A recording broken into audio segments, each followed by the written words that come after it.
wabarakatuh. Perkenalkan, nama saya Syakira Miswa Hanifah dengan NIM 21042215. Saya berasal dari Departemen Ilmu Administrasi Negara, Fakultas Ilmu Sosial, Universitas Negeri Padang. Pada kesempatan kali ini saya akan menjelaskan tentang barang publik dan tindakan pemerintah.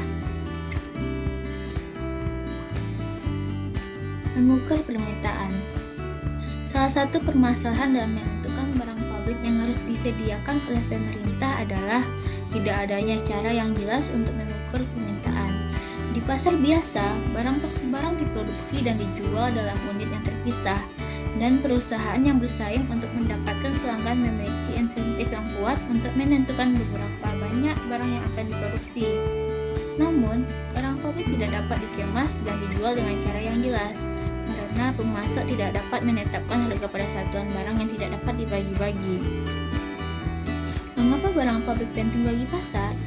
Suatu barang dianggap publik jika menunjukkan non-rivalry dan non-excludability. Dari dua karakter, secara teoretik, non-eksklusif bisa dibilang merupakan tantangan utama dalam memproduksi barang publik secara pribadi.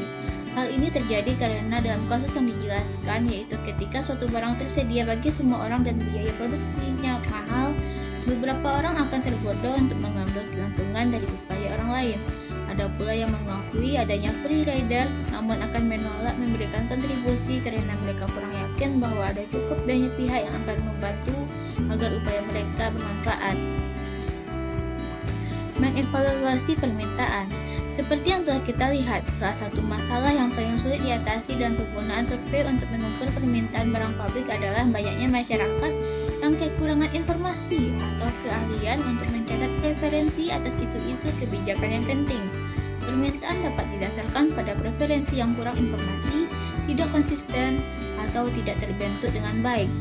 Hal ini juga dapat ternoda oleh keyakinan politik dan ekonomi yang tidak rasional yang pada akhirnya hal ini bukan hanya merupakan masalah penggunaan survei, namun juga berasal dari keterbatasan informasi dan insentif seputar barang publik.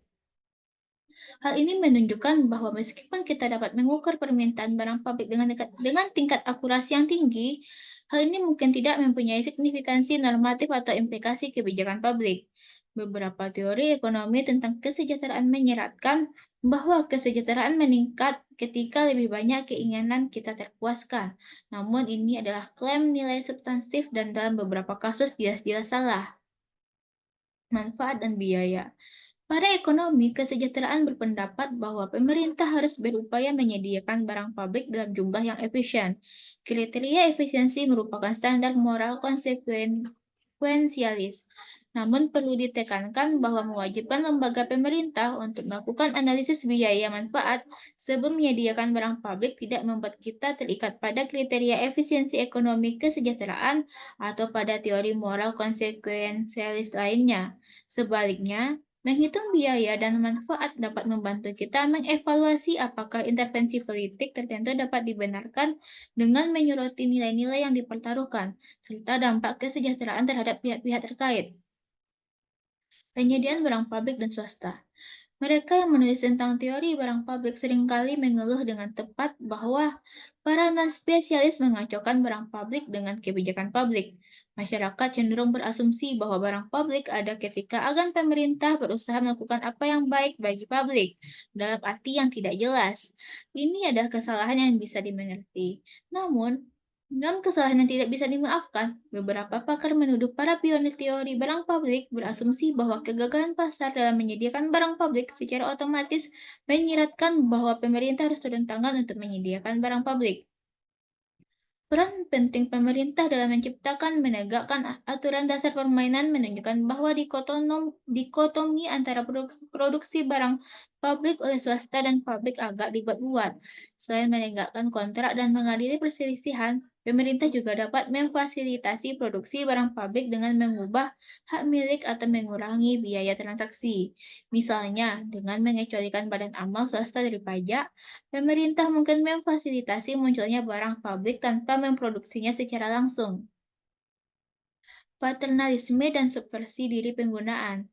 Paksaan pemerintah selalu menimbulkan pertanyaan moral yang mendalam, karena paksaan kadang-kadang merupakan satu-satunya cara bagi pemerintah untuk memproduksi sejumlah barang publik.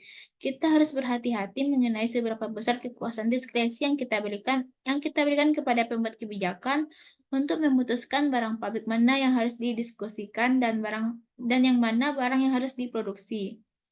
Salah satu masalah praktis dari teori yang mengatakan bahwa beberapa keinginan lebih penting dibandingkan yang lain adalah bahwa teori tersebut tampaknya memberdayakan para pembuat kebijakan untuk mengeluarkan undang-undang yang represif dengan memanfaatkan keinginan kontrafaktual yang akan dimiliki konstituen mereka jika mereka lebih bijaksana dan memiliki informasi. Selain paternalisme, kita mungkin khawatir jika pembuat kebijakan mempercayai teori bahwa beberapa barang publik harus disediakan untuk umum, karena masyarakat akan mendukung penyediaan barang tersebut jika mereka mendapat informasi yang memadai. Mereka mungkin tergoda untuk menggunakan alasan ini untuk membela kebijakan yang tidak pantas secara moral dengan mengajukan banding kepada pihak-pihak yang tidak bertanggung jawab. Meskipun benar bahwa para pembuat kebijakan dapat menyalahkan argumen, hal ini tidak menunjukkan bahwa teori yang mendasari argumen mereka salah.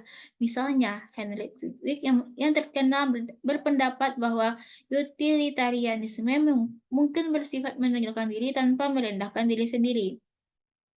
Baiklah, sekian dari saya. Apabila ada kesalahan, mohon dimaafkan. Assalamualaikum warahmatullahi wabarakatuh.